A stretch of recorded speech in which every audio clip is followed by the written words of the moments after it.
You determine how much masturbating you do. You're ready to be premature all over again. Wow, that's impressive. Quick bro. reset. Yeah. Quick reset. Yeah, We're on our way. Come on in. that's right. Licking gin balls. It's just going to be a vicious cycle. Who knew the job was pro bono? I was so high that I shit myself at some point. To skip over. I'm trying to contribute to the discussion. Okay, it's doing for somebody, everybody mute, goddamn, you're killing me. Joke's on you. It's actually addictive. There's nothing wrong with punching above your weight. To play with you. better. Well, I don't know what's worse. You're a ginger or you've been vaccinated. Hey, let's go ahead and unwrap this present So, and let the debate begin. I'd like to welcome everybody back to season 2 of A Spirited Debate.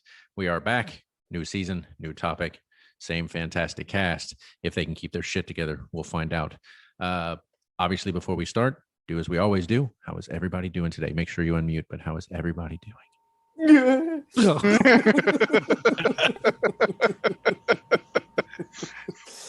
And that, ladies and gentlemen, was the late Grinch. Yeah, he's done. He won't be joining us, so we'll move on. Not the late Grinch. Grinch the late. Grinch the late. I was gonna Sorry. say, you flip those words around and that It sounds That's an really entirely sad. It gets different pretty meaning. tragically sad really quick. Yes. That was him and his premature thing. he's got to go get a sandwich now. Yes, yeah. Smoke a cigarette, you'll be fine. He rebounds quick. Don't worry about him. Moving on. Glad to have everybody back. As always, missed you guys for the week. This one's going to be a good one. Hopefully. Praying. We'll see. A lot of frustration this week, but we're going to get to that when we talk about our episode. So before we do anything else, let's talk about our drinks. I will go first. I am paying an homage, since I did it last time, to the Big Mac. This week, I am doing it to you, Haas. You mentioned it the last time we recorded. You had a gin and tonic, so I, too, decided to have a gin and tonic. So that's what I did today. I had no tonic water, but the beautiful thing is I have this, I don't have it on me, so don't ask, but it's like Dr. Cody's tonic bitters or some shit. And if you don't have tonic water, you can use club soda. You can add this little bitters to it, this tonic bitters, and boom, voila, you have tonic water. Super easy.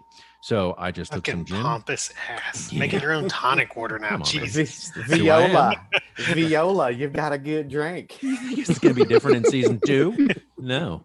Put Yeah. some So of them Augustinura bitters in there. That's right. So I just grabbed some aviation gin, which to my sad dismay is no longer owned by Ryan Reynolds. He sold his share for $650 million.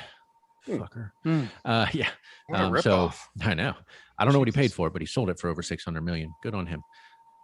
Yeah, so I'm having aviation gin and then some. It's not homemade. It's just club soda with this tonic, and then with some ice and 2 lemon slivers.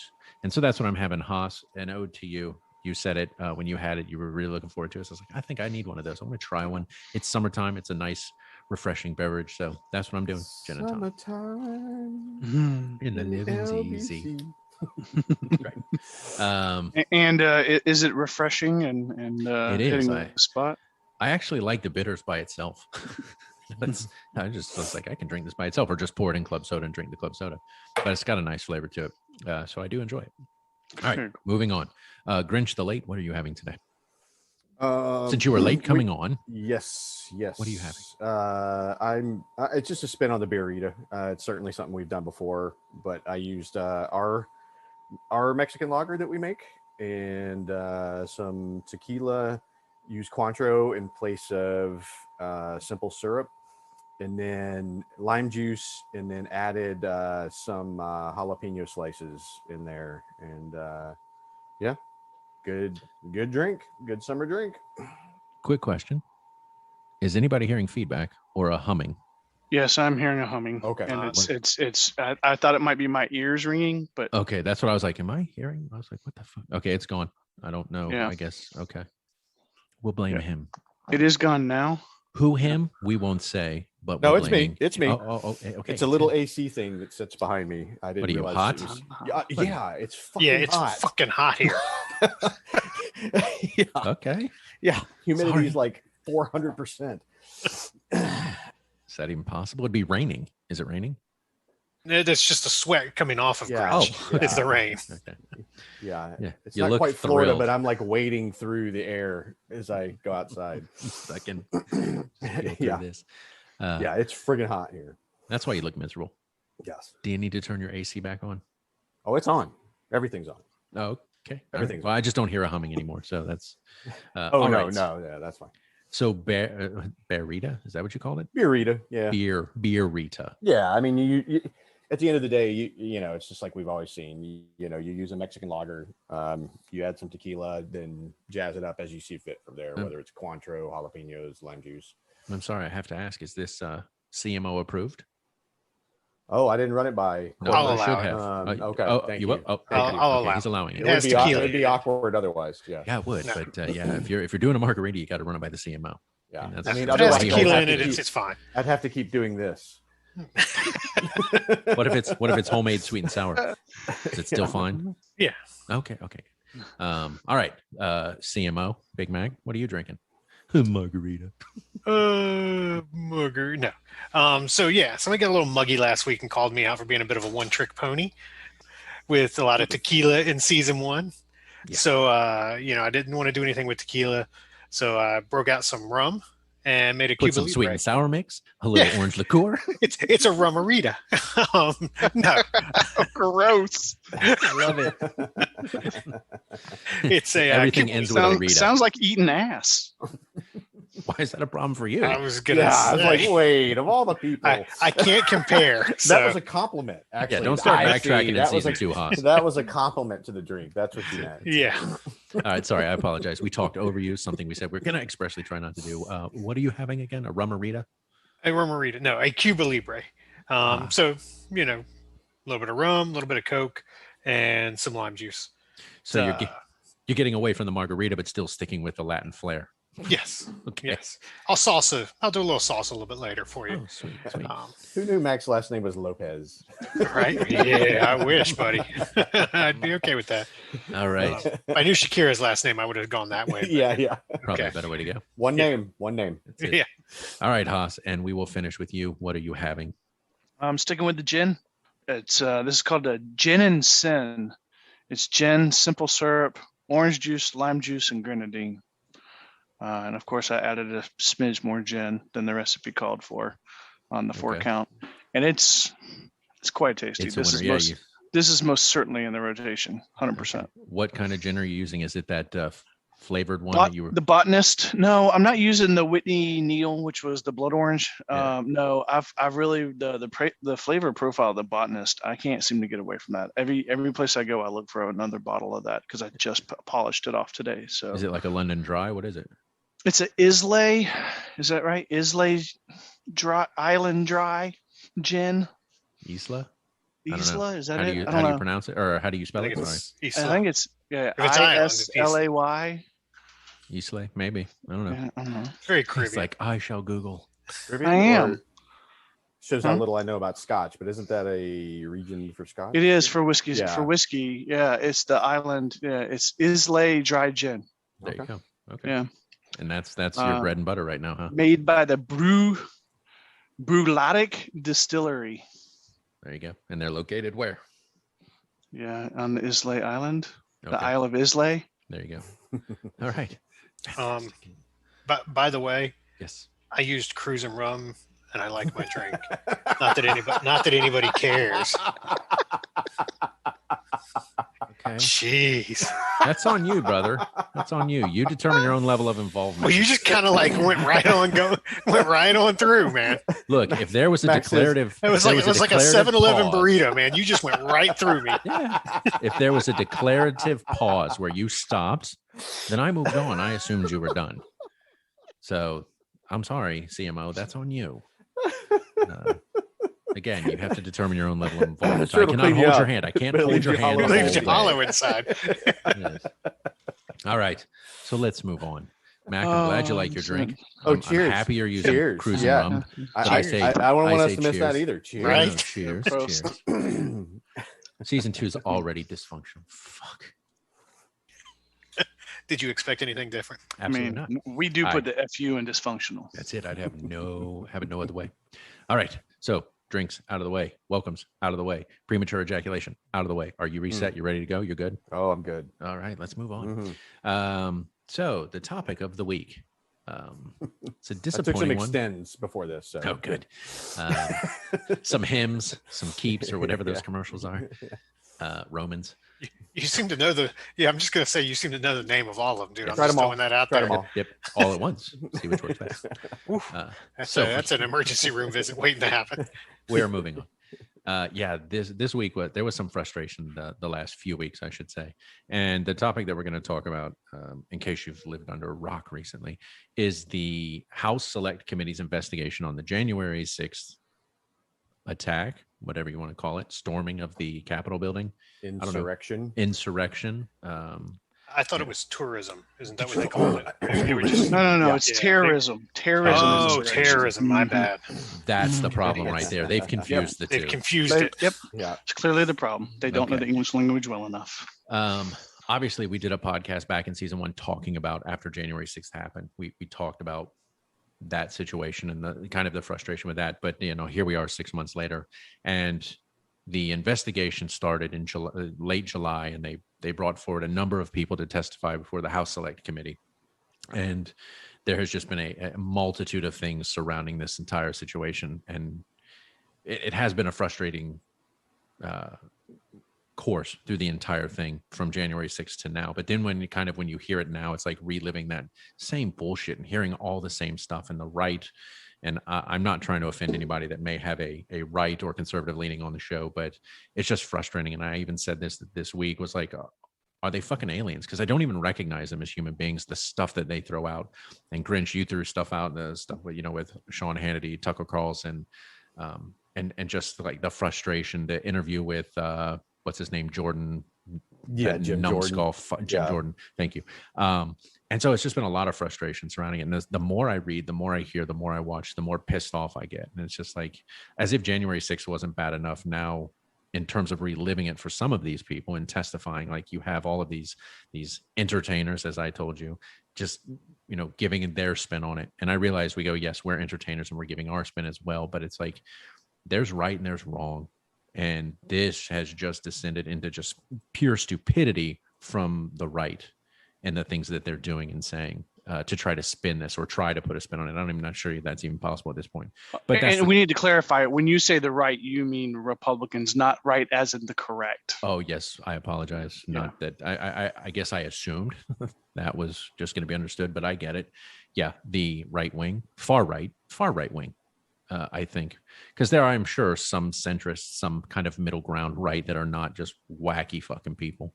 Yeah, But which is down to like 3 people: Mitt Right. Romney, Liz Cheney, and Matt Kinzinger. Yeah. And so that's what I wanted to talk about today. And I of course I have not followed this maybe as closely live, but I have come after the fact and have been watching a number of things related to it. And I know, Grinch, you watched it that day. You sent out some stuff about it. Like you couldn't even put it into words. It's like I can't do it justice. I think it's exactly what you said.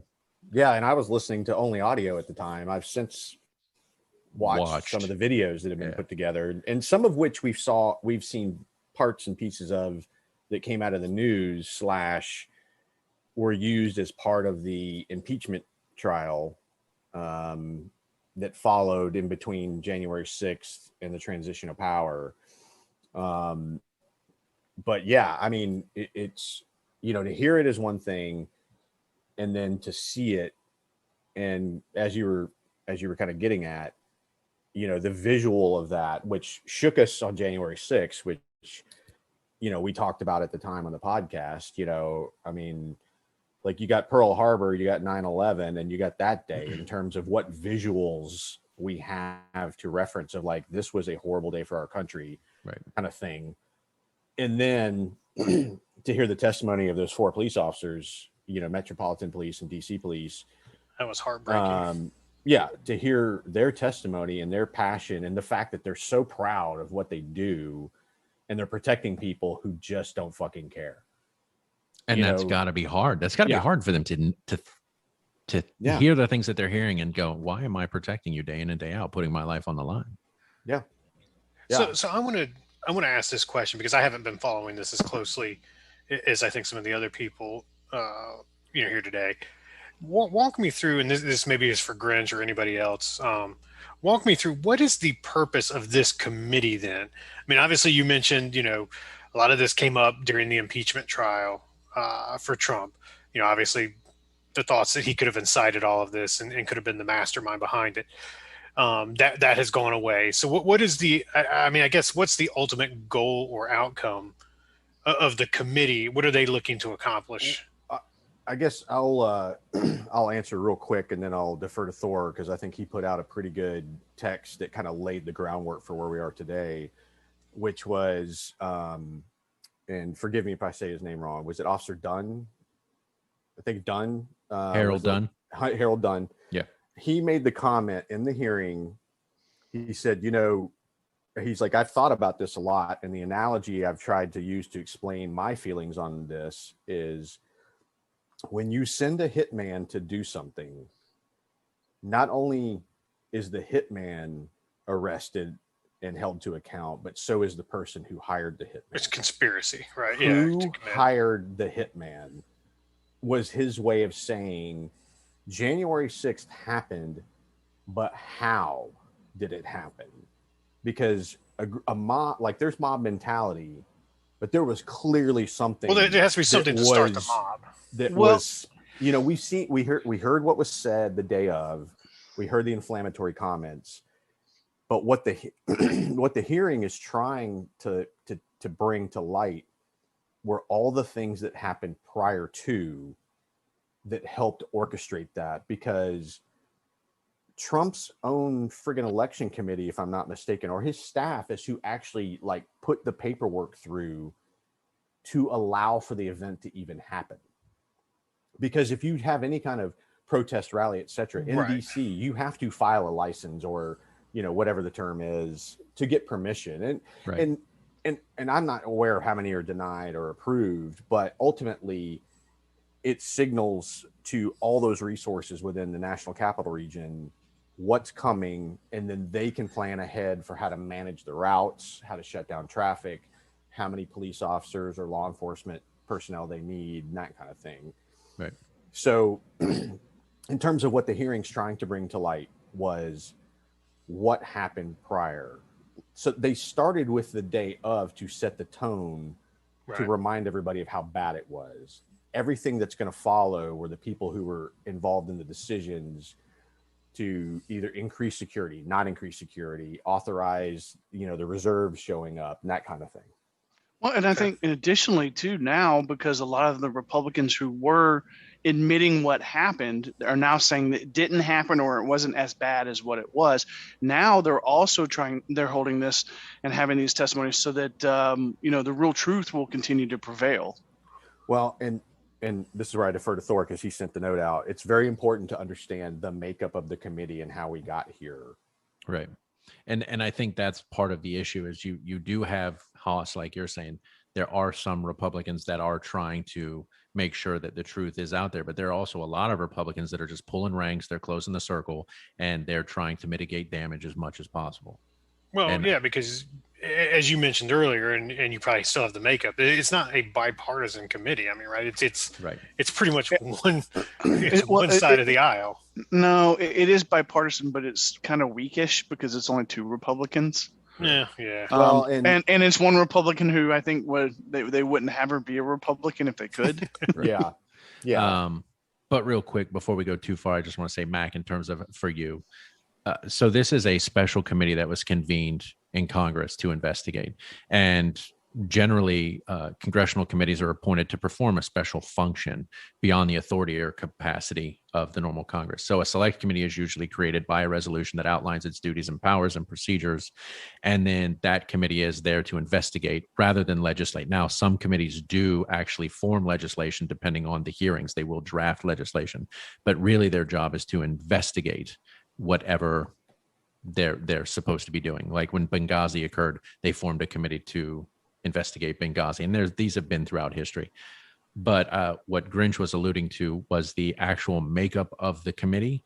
So when the committee was convened, Nancy Pelosi, as the Speaker of the House, was given authority to select 8 members to the committee. The committee is supposed to have 13 members, and she was given authority to select 8 members, and well, technically 7 members, and then she selected 1 more and 8, and then the Republicans were given 5 members. And so she selected 7 Democrats, 7 Democrats who were approved to the committee. And then she selected one Republican, and that is Cheney. And so Liz Cheney was selected as the 8th member, and that gave the minority speaker, the minority leader, Kevin McCarthy, the Republican minority leader in the House, the right to choose 5 members of the Republican. So it is bipartisan, but yes, it is slightly slanted because the prevailing party in the House is Democrat, so they get more members. He put up 5 members. 2 of the members that he put up were, you said his name, Jim Jordan was one of them, Rodney Davis, Kelly Armstrong, Troy Nels, and Jim Banks. And almost out of hand when they were voting on them, I believe it was Jim Banks and Jim Jordan were denied a position on the panel. And the reason was there was some questions about previous things that they had done in relation to Trump or communications they've had with Trump, dealings that they had with his administration. They felt that they wouldn't be able to give fair, unbiased, I don't even know what the word I'm thinking. It's a bit like if they had any character of their own, they would recuse themselves, right, if you'd use the legal term. But they clearly weren't going to do that, so they were going to go poison the well. Right. And so because they didn't feel they could be unbiased in the situation, they said that they would not allow those 2 members specifically to sit. Pelosi said, we're not going to approve those. Please pick 2 more. Well, Kevin McCarthy, being the little bitch that he was, said, if those 2 members don't sit, no members of my party sit. And so it forced her hand. She then chose Adam Kinzinger to be the other Republican. So a total of 9 members. So it's supposed to have 13, only 9 are sitting, 7 Democrats, 2 Republicans. And they were ones she chose because he refused to come to the table and find new people. And so the other thing he did was he came forward and said, any Republican that sits on this committee will lose any support of the party and do not expect any future appointments to any committees. Now, I don't know what that means in terms of the job function that they do. I don't know if that's something they're always trying to do, like get on committees and things like that. I don't know.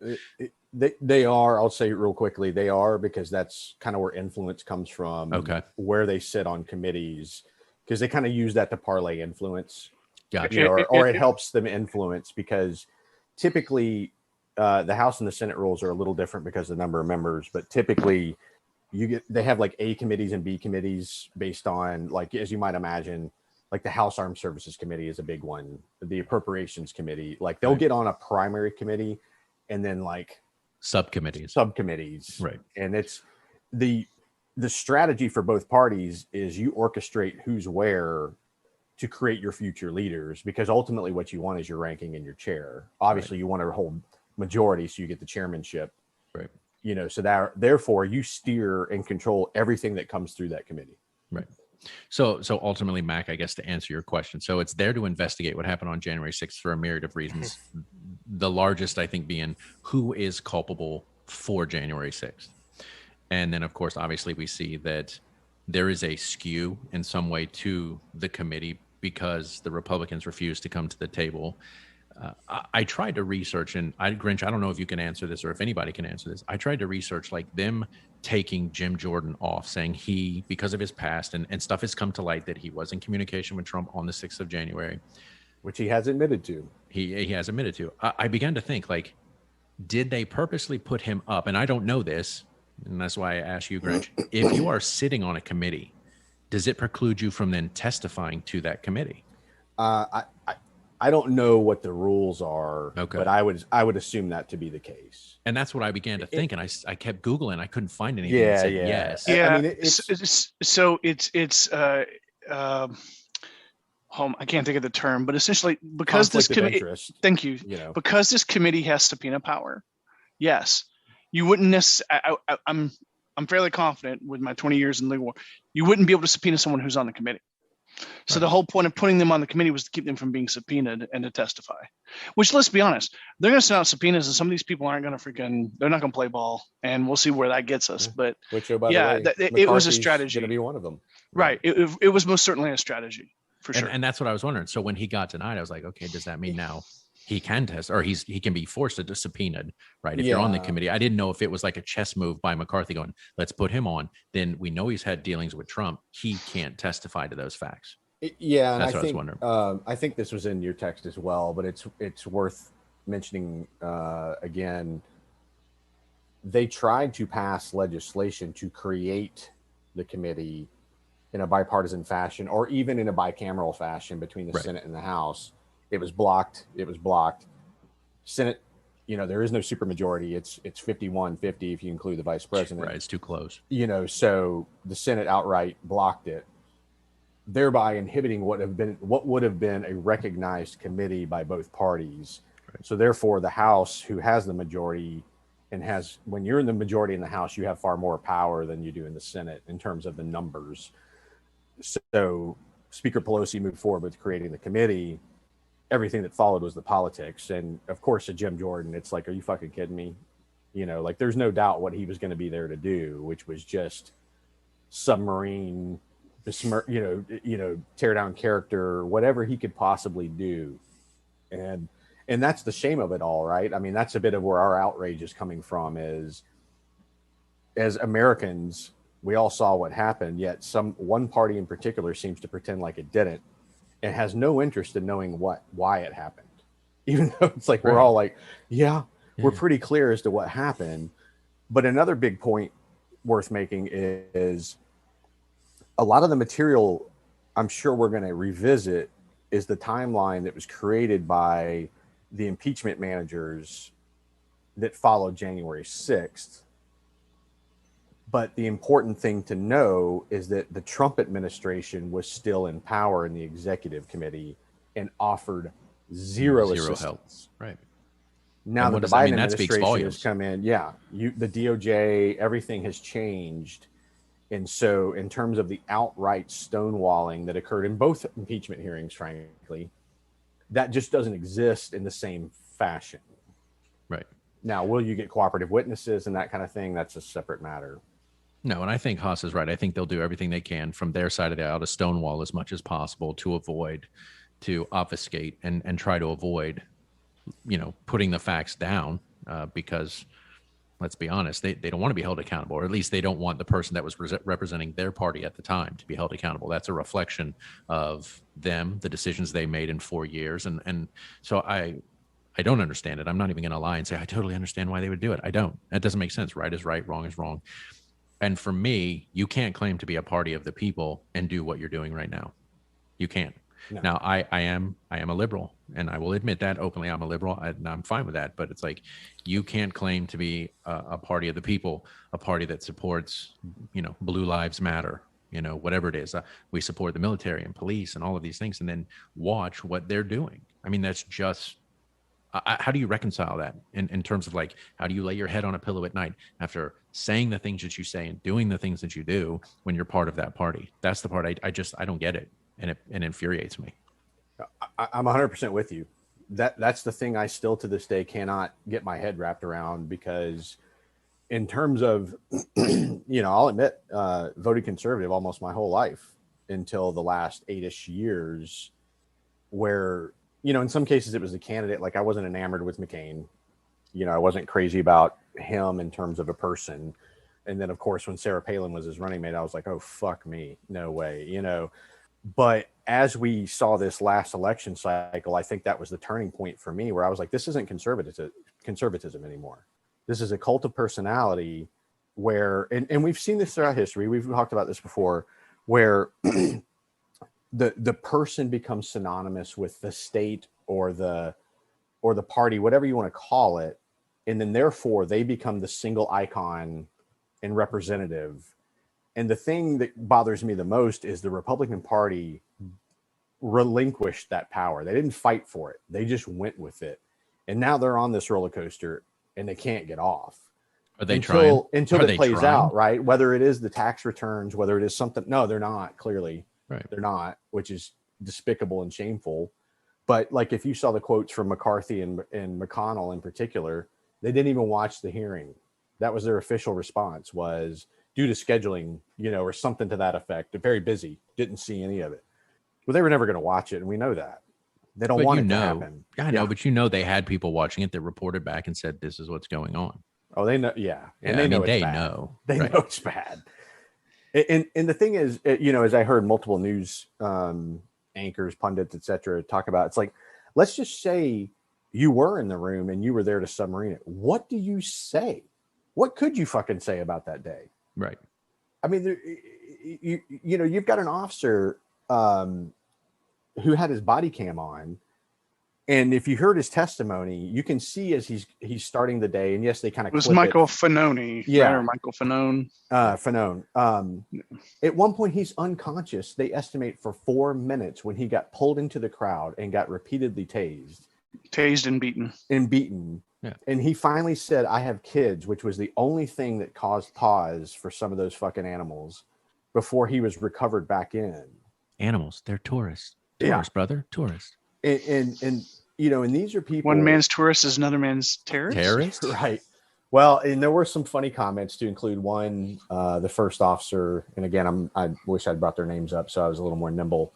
Sergeant Gunnell. Yeah, who we had the first one who testified. He was from the one who's from the Republic. Yeah, he's the one from the Dominican Republic. Okay. Yeah. Agolino Gunnell. Yeah. Yeah, I think he said something to the effect of like, you know, if they were given hugs and kisses, and he was like, well, if that's the case, I'd love to go give hugs and kisses to the person who said that. And then obviously his professionalism kind of like started to catch up kicks with in. his emotion. Right. And he even said in the testimony, I shouldn't have said that. And he's right. He's right. I feel the same way, but I respect the fact that he had to kind of compose himself. But Officer Fanone, you know, can you imagine his opening statement slapping the table? Yeah. Talking about how disrespectful it was. Yeah. The fact that, you know, these Congress people and these senators are like trying to roll this back and say this didn't happen when these people could have died, and seven officers did die, right? To protect them. And now you're going to say not only, and here's the other thing, they have absconded from giving some of these officers medals. Yes. And accommodations. And then trying to like sweep this all on the rug and pretend like and rewrite history like it didn't occur. I mean, the passion and the emotion that these gentlemen testified with was just another account of how dutiful they are to the United States of America and to the Constitution and to the, you know, democratic way. And there was a Democratic subsequent Republic hearing. way. I don't know what the topic was. I just saw the sound segment where Representative Raskin, who was one of the impeachment managers during the second impeachment, maybe both, but at least on the second one, confronted the representative that I can't remember his name because he's a piece of shit, about him saying, if you want, like, he was clearly parsing his words, which Raskin was like cognizant of, but he wasn't going to let him off that easy, saying, you said they look like tourists. What did you mean? And all he kept saying back was, well, listen to my statement. And he's like, yep. He's like, well, what was my statement? And he read it back to him verbatim. And he's like, okay. Like, so you're saying if I took the entirety of that day and clipped it down to 3 seconds, that this looks like tourists. That's the line he's trying to walk. Right.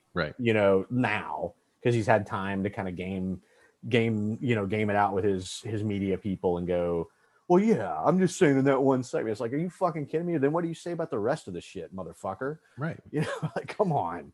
And there were a number of things like Harry Dunn, Officer Harry Dunn, when he's talking about, he works for Capitol Police, big African-American man.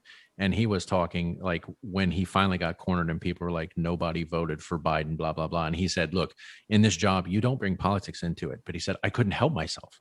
And I said, I voted for him. Doesn't my vote count? And then, of course, we know how, if you've listened to the testimony, I mean, it's horrible, but we know how that goes downhill very quickly. But it's like in that moment, and you were talking about Gunnell letting his professional character catch up to the conversation. It's like when you're faced with a crowd and somebody says something like, I got to imagine you are literally going, well, I voted for XYZ. Don't I matter? Aren't I a person? It doesn't my vote count? And then suddenly they turn on you. And obviously the racial slurs occurred and it was. Yeah. And I was going to say, I mean, I know we're avoiding saying calling them traitors. Well, you know, right. But it's you're going to die. It's worth delving into that. I know it's one of those kind of out of respect, avoiding saying what was said, but I'll say it, which was the comment that followed was the guy said, he turned to the other group and said, you hear that? This nigger voted for Biden. Right. And in the next statement, he said, I think it was 14 years ish. Wearing the uniform. I remember right, of wearing the uniform. Never been called. I have never had that said to my face. Right. Yeah, I saw that. On That was just January heartbreaking. 6th, that changed. And he's not a small man. No. And like, then for him no. to offer that later in that day, when the dust settled, and he was like, "Is this America?" and he was broken down to tears, Crying. crying, Right. like that's heartbreaking. And you know, we just covered our podcast at the end of season 1 where we're talking about racism in sports, and then obviously here we're talking about the wider conversation of racism. But here you have a man who is dedicating himself to serving and protecting on the steps of the Capitol. You know, he's not only there protecting his own people in that situation, but he's also there protecting the tourists, you know, as much as he can. You know, obviously he has other considerations in terms of that, especially when they're trying to do harm. But it's like, and then to be faced with that on top of it. And I think that was one of the things they said was like, you might be a white cop in that situation and you're dealing with certain things, but as a black cop, you're also dealing with that.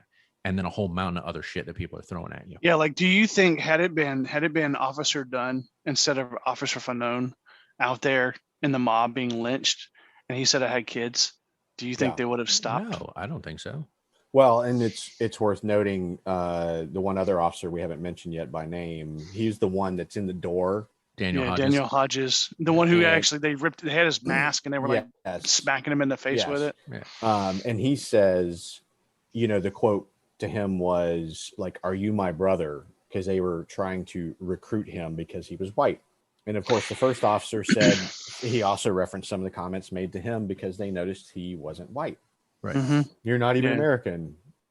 Oh, you know, the guy only served in the army. You know, what the fuck? What's sad about this is these people hate the other side really more than they love America. That's really what it comes down to. Well, and if I can inject this, I think this is actually the crux of kind of what we came to the table to talk about. I think this all set the scene for the notion of patriotism versus nationalism. Yeah. Because some of those fucks would use phrases like, "We need more patriots," quote unquote, "to the front." And it's one of those like, you just said you need more patriots to the front line to storm the Capitol, to overwhelm the police that you claim to back. Right. Like, do you understand that sentence as you just said it? You said patriots, because that's the key to all this in terms of kind of what caused us to have this, you know, to choose this as a topic, which was they're claiming patriotism and it's fucking not. Right. It's not in the best interest of this country. It's a fucking warped and twisted nationalism that, as you and I spoke on, you know, while we were gaming, that borders on fascism. Right. And I don't think they know the difference. They don't. And so they say patriotism when, like you saying, they mean nationalism, even something more bastardized than nationalism. And they try to claim that it's patriotism. And the worst part is, right, those are people that are involved. Those are people that are on the ground doing the dumb, horrible shit. You also have the other side of that. And Grinch, you sent it out, the video. And I mean, I've never been a Sean Hannity fan. Just as soon, I mean, I said it, just as soon he die a slow, torturous death. Who was the other scumbag? Tucker Carlson, both. Fucking, that guy. Tucker Carlson and then Laura Ingraham. No, but the other one that just passed, big fat guy. Yeah, Limbaugh. Another waste of fucking skin. But I kind of rank him with Sean Hannity in terms of just the shit that comes out of their mouth. And, you know, listening to that stuff. And one of the things that I know that group said, I don't remember specifically who it was, but it's like the 4 officers that were chosen to testify were handpicked by Democrats because they're trying to skew things. Right. And it's just like, are you fucking kidding me? Like, is that where your mind is, that you think the other side are going to those links, that they're spending 6 months cultivating stories and manipulating so that they can push their own agenda? I don't even think that's necessary. The shit was bad enough. You can just put 4 people that were there and they're just going to be honest. And yet the right is going, oh, well, it was cultivated. Oh, it's all bullshit.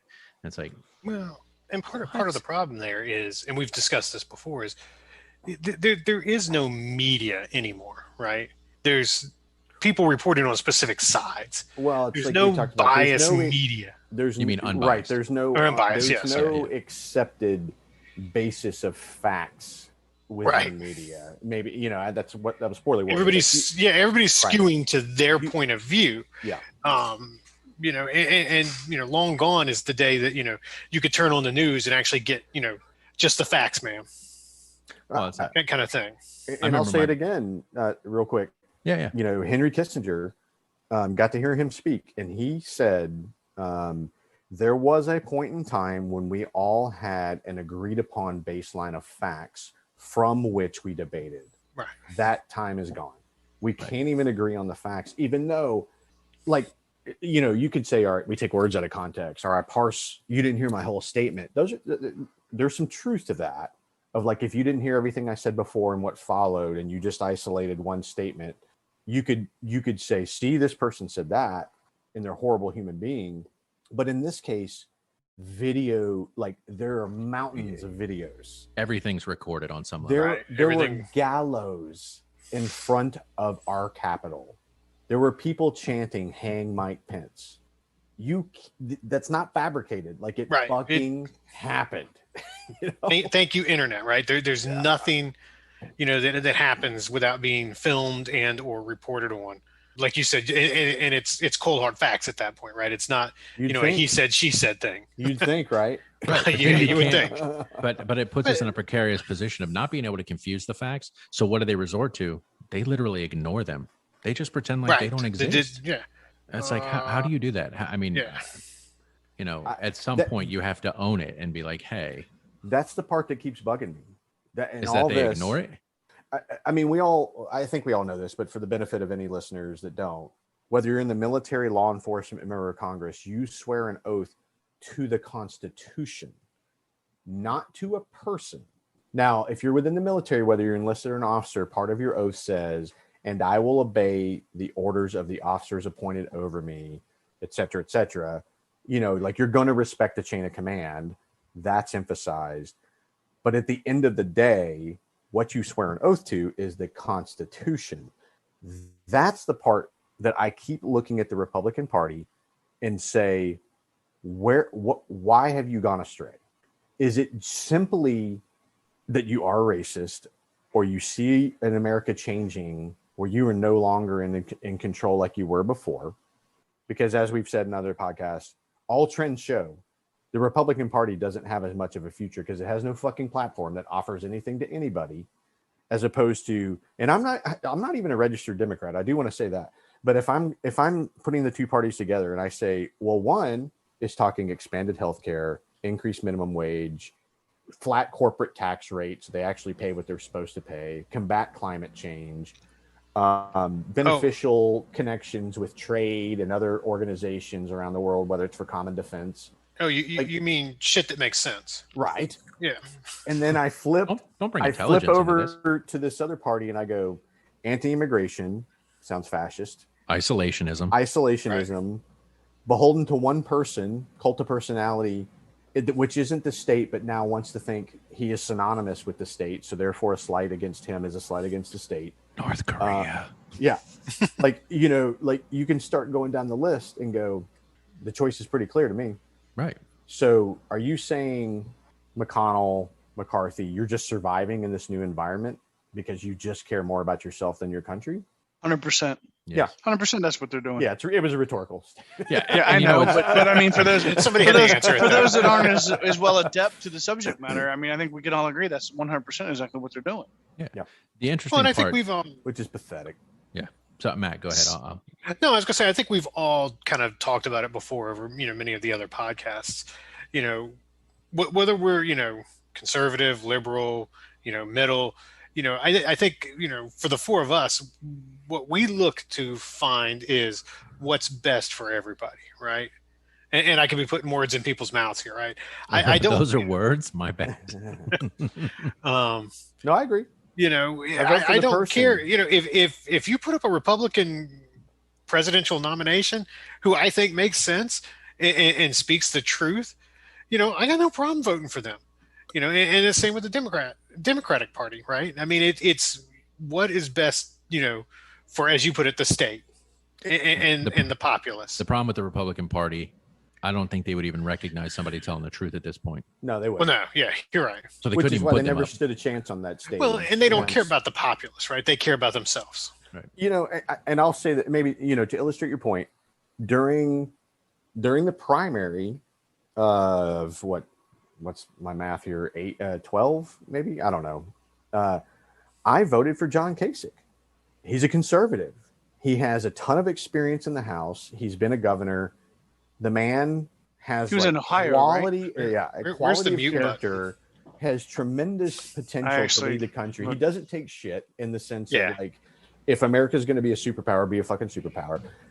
And he couldn't get any oxygen on that stage with the other fucking jackasses that were there and the other fucking dude that we know ultimately won. Yeah, I agree. I mean, it was a horrible run that year in terms of like, I think that was your primary. You had like 30 fucking Republicans in like trying to whittle it down or something. Yeah. How did you? All right, let me delve into conspiracy here. You had a fucking guy in this piece of shit cruise who literally had another candidate accuse his father of like being involved in shooting Kennedy, and the fucking guy still didn't have the balls to be a man around him after it was all said and done, and kisses his ass at every opportunity. Fucking Cruz. Are you fucking kidding me? And Graham, that piece of shit, who he's like showing the video of him like beating the cell phone. I'm like, oh yeah, dude, you're a real man. you're a real man. Come on. I guess what's interesting, because I do want to get back to my point, Mag. Sorry to cut you off. When you hear someone like Dunn, Officer Dunn, say, I voted for Biden. He's been a Capitol Police officer, 14 years, right? So I mean, he's seen several. He's seen several different Congresses, several different parties in power. And yet he came to work every day. Didn't matter if it was McConnell in power in the Senate or whatever it was, like came prepared to put his life on the line for whoever was in power. Like that speaks volumes in terms of like, hey, I get that I may lean one way or the other, but it's not going to prohibit me from doing my job. I don't care who you are or what your politics are. I'm still putting my life on the line to stand in the way of any issue that might put you in harm's way. I mean, that's their job. And then to be derided for it, to be chastised for it, to be racially attacked for it. It's like, yeah, he owned it. He said, I voted for Biden. Guess what? So did I. Good on you, mate. But it's like, he still came to work every day and did his job, regardless of the politics. That's what they're there for. And I will say this will be a bit of a weird statement of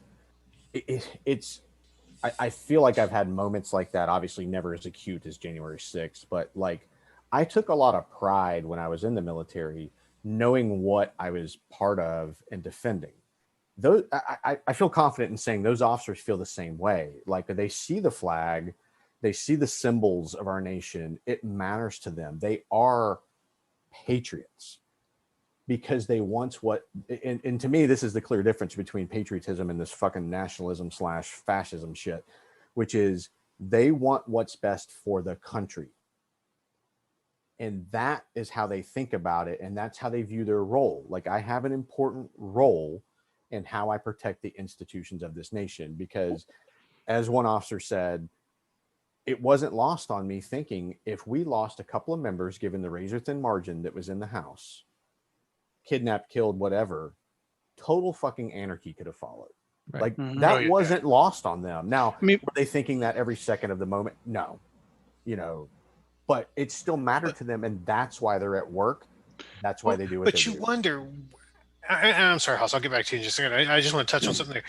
Had something like that happen, right? I mean, we know, what was it, 7, police officers did die during the riots, or mob scene, whatever you want to call it. If somebody from Congress or the House had been killed during that, would everybody then rally, and say, look, this actually hit somebody, one of our own, I guess, kind of thing. Do you think that would have changed the way people look at what happened that day? I think it's a lot like the gun control issue. You want to say yes, but you want to say yes, and in the moment, right? On January, the knee-jerk 6th, reaction. We heard remarks from McCarthy and others that followed immediately after that probably were very raw and real.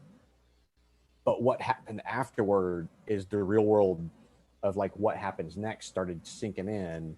They circle the wagons. They started, cultivating their comments, tweaking the wording, being a little more cagey about what they're saying. I mean, let's just say if this in fact did happen, that McCarthy spoke with Trump on the day of the 6th, and McCarthy was like, what the fuck?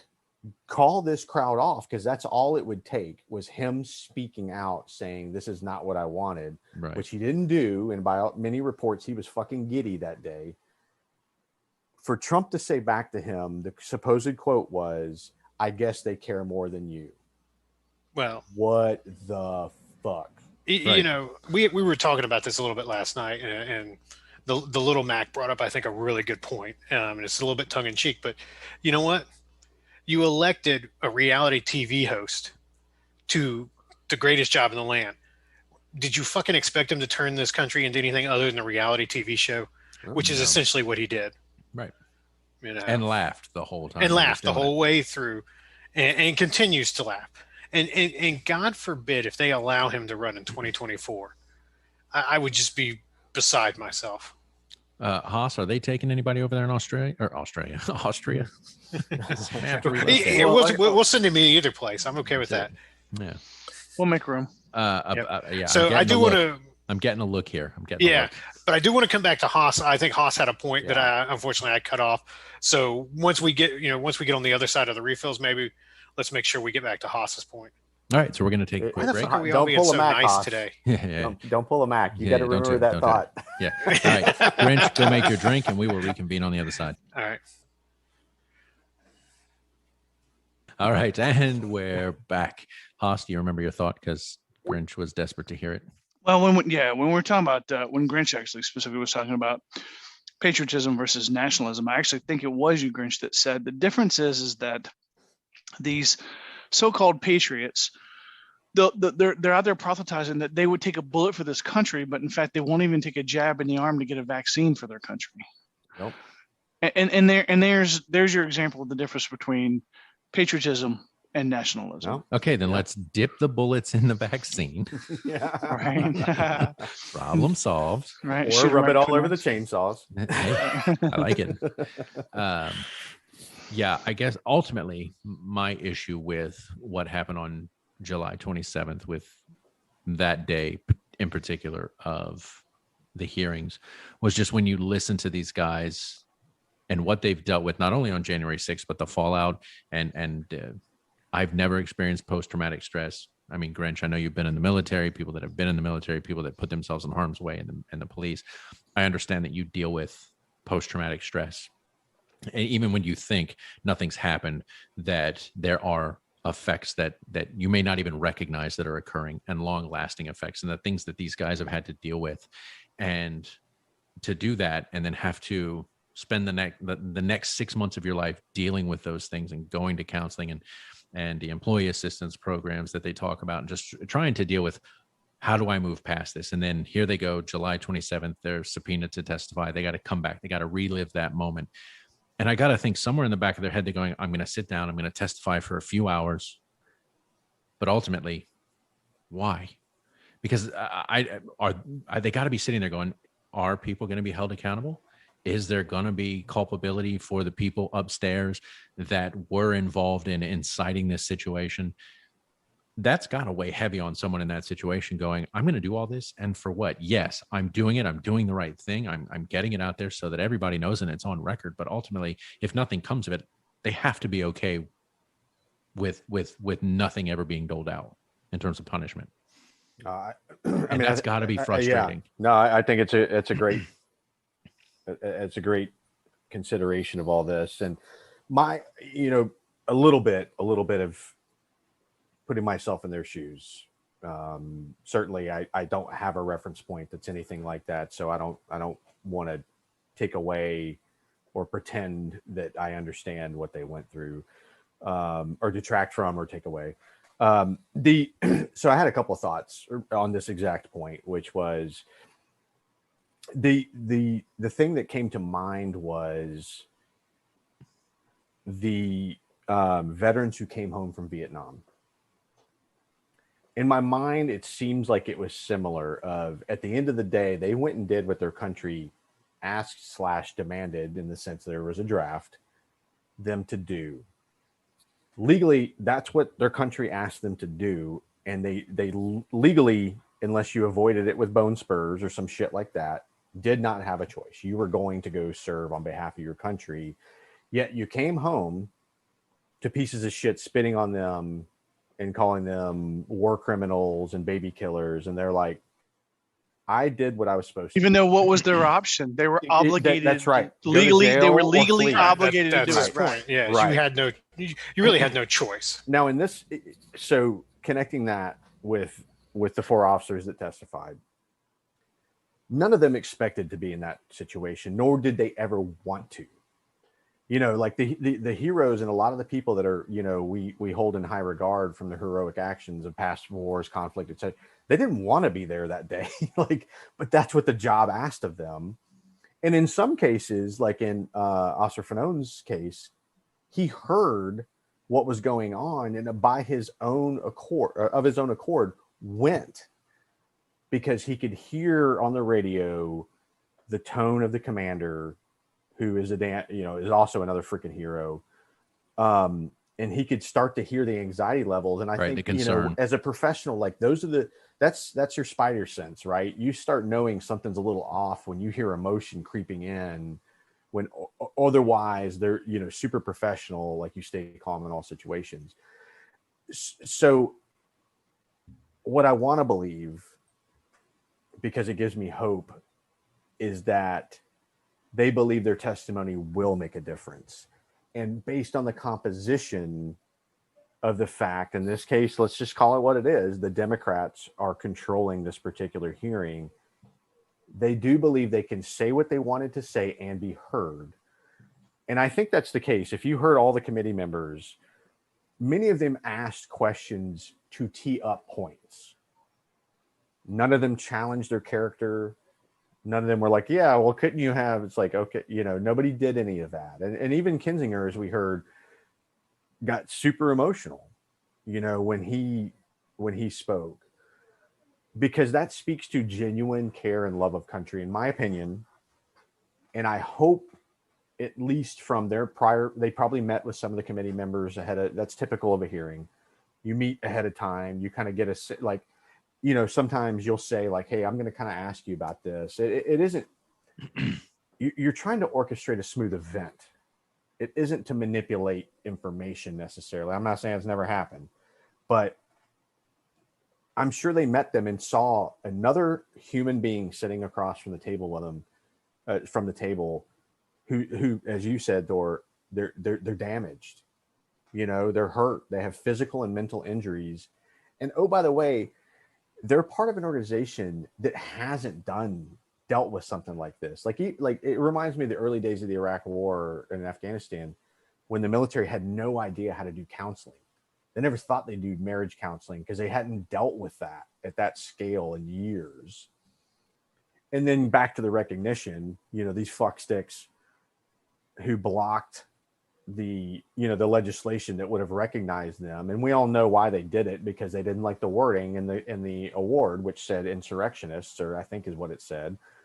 They were like, oh, well, our counter offers, we're going to recognize everybody who's ever been hurt. Okay, fuck off. Fuck off. Anybody can see through that shit. You just don't want them to be recognized for the day, because it just keeps making it more real, and you look shittier and shittier as it goes. But amazingly enough, they're managing to do that all on their own. Yeah. With no help. Yeah. So, well, I think, you know, one thing that would be nice, and you touched on it, Grinch, there, when you called them heroes. And I think everybody here, you know, in hindsight can certainly look at it and agree with you. But that's not, you know, to your point, that's not what they wanted to do. They didn't want to be heroes. They weren't thinking of it that way, right? They were there to protect everybody.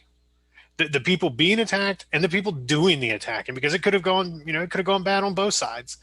You know, they were there to do their job and nothing more. And on that note, it's worth highlighting and pounding the table over the fact.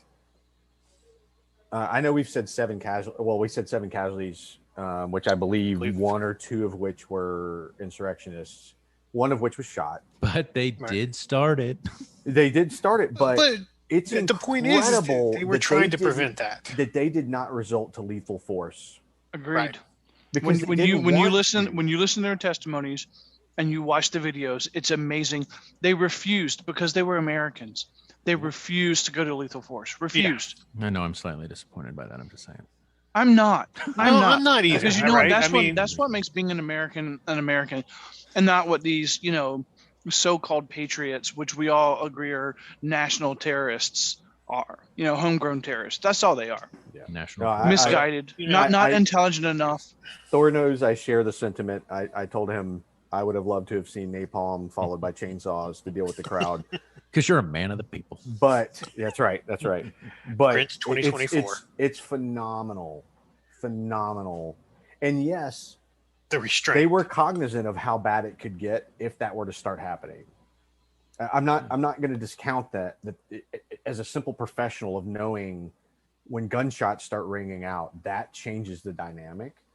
Well, and certainly in this scenario, right? I mean, if you're basically a U.S. military, I don't want to say military force, but a U.S. force now firing on other Americans in a government building, that's setting a horrible precedent. That's huge and completely changes the tone of the whole situation. And I can't remember. I want to say it was Hodges. It was either Fanone or Hodges who even testified to something like that. Like, I thought about discharging my firearm, but realized that would have only escalated the situation further. Right. They would have taken it from me, and they probably would have killed me with it, and it would have just, completely, steamrolled the situation in a bad direction. As bad as things were, they could have been, a million times worse had something like that happened. I actually that's it was the chairman, right, who said, if one officer had turned left instead of right, or wouldn't have done this or wouldn't have done that, things would have been very, very different. It's an entirely new narrative. Yeah. Yeah. Right. Yeah. I mean, our recollection of that day and what could have followed. And again, this just speaks to the heroism of these officers, that they showed restraint in extreme circumstances in the face and of they overwhelming put what stupidity mattered over their own lives. Like, there's no doubt in my mind, there's probably a few officers that were like, if I just started opening fire, I probably, could have stemmed the tide, or at least, gotten the crowd's attention. Right. Yeah. But instead they used, batons, masks, shields, and just were a physical barrier of humanity. Oh, the irony. The heart of our government. Of not shooting on people. I know. Protecting the people who are now saying, oh, yeah, really didn't that happen. too. The double irony. Yeah. That's the sickening part. But, if we had, a Senate and a Congress and everything full, House and everything full of people like these four officers, what a fucking world this would be, right? I mean, it would be amazing. We get shit done. Yeah. We don't want to drag on too long in terms of time, but I mean, I appreciate you guys. Like I say every week, I appreciate you guys coming to the table. Again, this one is a very frustrating topic for me. The more stuff we sent out, the more stuff I read, the more stuff I watched. Grinch, you just sending out that thing yesterday, like, I couldn't even watch the whole thing. I just got more and more pissed off listening to it and knowing that there are people out there that feel this way, that push this agenda, and that not only are they saying it, but there's a whole sect of society that give them credibility. It's I think I said it. Well, I don't know what's worse, the fact that we give them a voice, or the fact that they've got credibility on some level. I mean, they're entrenched in a certain portion of the population that just believe it. I take solace and comfort that they don't have credibility amongst people who count or matter. And I don't want to say that all people don't matter and all people don't count, but I mean, in this instance, if you choose to be a dumb lemming, then you choose to be a dumb lemming, and I'll just leave that where it is. And that's part of it, right? It's, if you can sit there and listen, and I think, we do this fairly well. I mean, I can listen to both sides of the coin and make a, educated decision on my own. And a lot of these people aren't doing that, right? They're just taking whatever's fed down their throat and taking it, and accepting it as gospel. And they absolutely, and to make that thought worse, Mac, they absolutely refuse to believe facts as facts. Right. Yeah. Instead of, educating themselves and learning about it, they just say, oh, well, Tucker Carlson said it, so, it's fucking true, and, fuck everybody. I mean, saying his name irritates me. I know. I do. When I see his face, dirty coming out of my mouth. See his face, like, muscles in my body just contract. Face, yeah. It's like, I mean, my hope Well, let me say this real quick. Don't be like South Carolina fans. Hope is a dangerous thing. It is. Word, preach. Or I guess. So the fear of, and the officer spoke to this in their hearing, is you've got a force who they could never stop doing what they were doing. Like if you hear I'll use Officer Dunn as an example, who got home at like 4 a.m, covered in CS gas and bear gas and whatever, can't even clutch his loved ones, takes a shower, which reactivates the chemical, so now he guy's miserable, but he finally collapses, from just exhaustion, goes back to work. Like 2 hours later. Yeah. On 2 hours of sleep. Yeah. And they're still doing their job every day. He proceeded to work for like another 15 or 16 days straight before he actually ended up taking leave. Those are that's the quality of people we should be so thankful are a part of and our appreciative. nation. Yeah. And this is the fear part, because they did speak to this, which is the morale probably suffered significantly following, especially as some of these fucks started saying, hey, that really wasn't that bad. And they're like shell shocked, looking around going, are you serious right now? Like I still wake up some nights thinking about it, like I'm speaking for them, I'm still going to rehab. I'm going to have another surgery from that day. And this is all stuff that starts drifting into the woodwork, because they're the potential people who just get ground up by the machine. And we just expect more patriots to keep coming forward. Well, even George Washington back in the day said, a nation, I'm going to butcher the quote, but how you treat those who serve your nation speaks volumes about the nation, right? If what follows doesn't shore them up, recognize them for the sacrifices that they made, and they frankly doing their job that day, that's the world I don't want to live in. I want to get back to the world where we recognize them for what they are, we show the appreciation, we give them the resources, and we never let it happen again. They're sacrificed. And you don't want to be in a right-wing world. world. Because right now, that's where the right wants to be. Yeah. Let's ignore it. Let's sweep it under the rug. Let's move on and pretend like it didn't happen. And, I would go so far as to say again, you go full-fledged fascism, which is just, a shit show. As we all know, it's never succeeded. It's always garbage, and it ends horribly. And it's always motivated by some horrible thing, that world has no future. A country doesn't survive in a world like that. Not one we want to live in. No, hell no. But as always, thank you, gentlemen. I do appreciate it.